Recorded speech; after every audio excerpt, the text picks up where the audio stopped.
Okay, guys. I want to talk about Team CIT. I want to talk about Drickus. I want to talk about Coach Morne Visser. Look, guys. I want to talk about Drickus and CIT and Coach Morne Visser because I think Coach Morne Visser should be Coach of the Year. And the reason why I think he should be Coach of the Year is if you look at just Drickus's fights for this year, Strickland and then Adesanya. He won the Strickland fight by split decision. I think that it should have been a unanimous decision. I think that if that fight does have to get run back, then Drickus does finish him. But yeah, let's remember that last year, Extreme Couture and stuff of that nature were voted Coach of the Year. Strickland's coach, Eric, as well. As well as like Sean O'Malley's coach did a good job last year, and I think they had both good reasons for being Coach of the Year. But if we remember what we were saying about Strickland's style before he fought, we were like, he's the first guy to bring the Philly shell into the cage. He's the first guy to bring it into the octagon. His jab is this, his striking is this, his teep is this, his range control is this. Let's not forget about Strickland and how he is on the ground. Let's not remember that he transitioned to fighting like this, but he was a ground fighter, especially at welterweight. And the way that Drickus had kind of picked Strickland off was very cerebral, very strategic. Very planned, well thought of, coordinated, and I'd like to use that opportunity to introduce this Afrikaner style of mixed martial arts fighting, which obviously, I say that very loosely. A lot of guys know I mean it when I say it. I mean it with respect. But whether you want to call it the Afrikaner style of fighting, whether you want to call it the South African style of fighting, a lot of people have said that it's unorthodox. And that's exactly the case, and the reason why I'm making the case for Coach Morne to be the Coach of the Year. Is all of us are saying that Drickus, and we're using Drickus as the guinea pig and example for Coach Morne to be the Coach of the Year. A lot of us are saying that Drickus' style is unorthodox, it's unique, it's not what we used to, it's not what we expect. Okay, great, it's not what we used to, it's not what we expect. Like, guys, in Drickus' career, right, he's currently on a 10-fight win streak. He's got 9 wins by knockout, he's got 11 wins by submission. I told you guys to do your homework on Drickus and look at his grappling and his ground game. We've seen it in the UFC as well. We've seen him kind of do some of his submission stuff and some of his grappling and his ground game and his wrestling in the UFC. So let's talk about it, right? We've got a guy who's unorthodox. Okay, so the way he stands is unorthodox. His stance change is unorthodox. The way he throws his punches, the way he kicks, the way he clinches, the way he breathes, his cardio, stuff of that nature. Should that not be the sole reason why Morne should be made Coach of the Year? He's developed a new style, a new way for us to look at martial arts, a new way for fighters to be successful in the sport of martial arts at a very high level as a champion. The way that Drickus throws his hooks, the way that Drickus throws his jab, his straights, his combos, when Drickus is charging in and he drops his head and then he throws those overhands, those looping overhands, and then it translates into combos, stuff of that, like that, the way he combines his kicks and then obviously his hands, how this all translates into then him getting into the clinch, how this works for his ground game, and then his ground game in terms of his top control, when he pulls guard, when he transitions, when he's in side control. We've seen him do the rear naked chokes.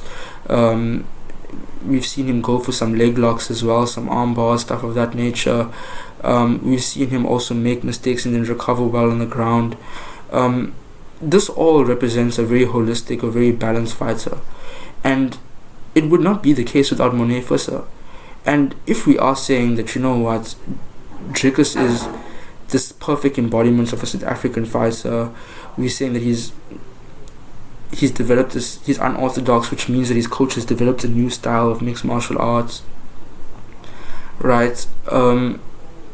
Why are we not saying that he's the coach of the year? If someone develops a new style which no one understands but is successful, if it isn't kind of linear, it's multidisciplinary, which is combining a bunch of different disciplines within mixed martial arts to create this unique style and this unique system, which is very successful. Like we said, you know, Dricus is on a 10-fight winning streak. He's got nine finishes and he's got 11 subs. Does that not then mean that he deserves Coach of the Year? I mean, he's beat Strickland, right? I argue unanimous decision, some say splits. And what about Adesanya? We say that Adesanya is arguably one of the greatest middleweights of all time, one of the greatest fighters ever, future Hall of Famer, one of the greatest strikers ever in the UFC. We look at his opponents, we look at what he's accomplished in the UFC. For him to beat Adesanya the way he did by submission, for him to pound on Adesanya the way he did, take Adesanya down, stuff of that nature, you know, put that hurt on Adesanya. And if we're also looking at then what he did with Strickland, you know, if we're saying, okay, that's the case, what about his fight last year with Rob Whittaker, you know, Derek Brunson, Darren Till, you know, Brad Tavares, and I'm saying this because, guys, these aren't fly by night people. I mean, you know, he's done well. I mean, before this Strickland and Duplessis fights, his fights before that all ended before the third round, you know, with Darren Till obviously being in the third round. So we're looking at his fights in the UFC and we're looking at his 2 fights this year, you know. I don't think he could have done 3 this year, so let's get that out of the way. Let's get that excuse out the way. There's no way he did 3 fights this year, and if 3, who? You know, he could have fought Adesanya earlier, Strickland a bit earlier, then he could have fought the alternative, and then, you know, who was he going to fight again? Khamzat wasn't there yet. Khamzat's only there now. You know, so 2 fights was right. Was those 2 fights enough for him to get Coach of the Year? Because if there is another person that be saying Coach of the Year, then it would be then Alex Pereira, right? That's who we're saying would then be the alternative to Morne Visser for Coach of the Year. And I'm saying if we are saying Alex Pereira, right?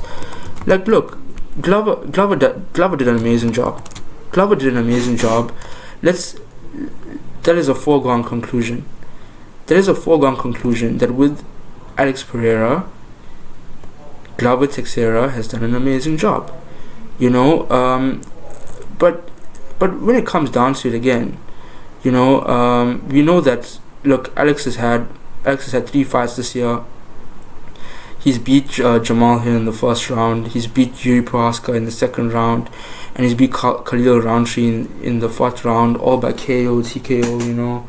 And look, Glover Teixeira does make an amazing case for Coach of the Year, but Jamal Hill came off an injury. He was like piss poor in that performance. It was a Yuri Prohaska rematch. Yuri wasn't there. It was a good fight for Alex to have, but it wasn't a good fight for Yuri to take. And Khalil Roundtree was ranked number 8. Whereas I don't see any of Alex Pereira's opponents, which is Jamal Hill, Yuri Prohaska, and Khalil Roundtree this year, being put in the same conversation of rankings in terms of obviously a strong Strickland and Israel Adesanya. I just don't see that. I think that if we had to compare apples with oranges, then the opponents that Dricus had this year were much harder than Alex's opponents. And if there was anyone to be saying was the hardest, was Yuri Prohaska, right? But Yuri Prohaska did the exact same shit he did in his first fights in the second fights.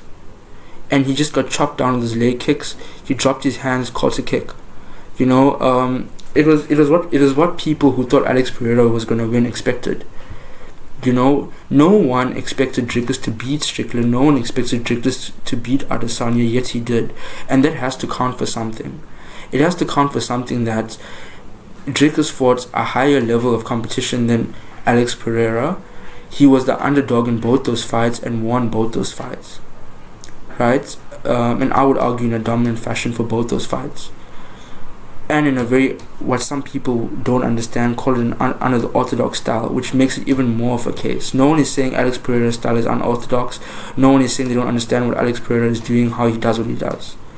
So I think Morne, Visser, and CIT made a new style of MMA, and they used Dricus as the guinea pig, and Dricus has been very successful, and he's been proving people wrong. He's been the underdog, and he's been causing upsets, which is why I think Morne Visser should be coach of the year, and I refuse really to hear anyone else be coach of the year. You know, it is Morne Visser.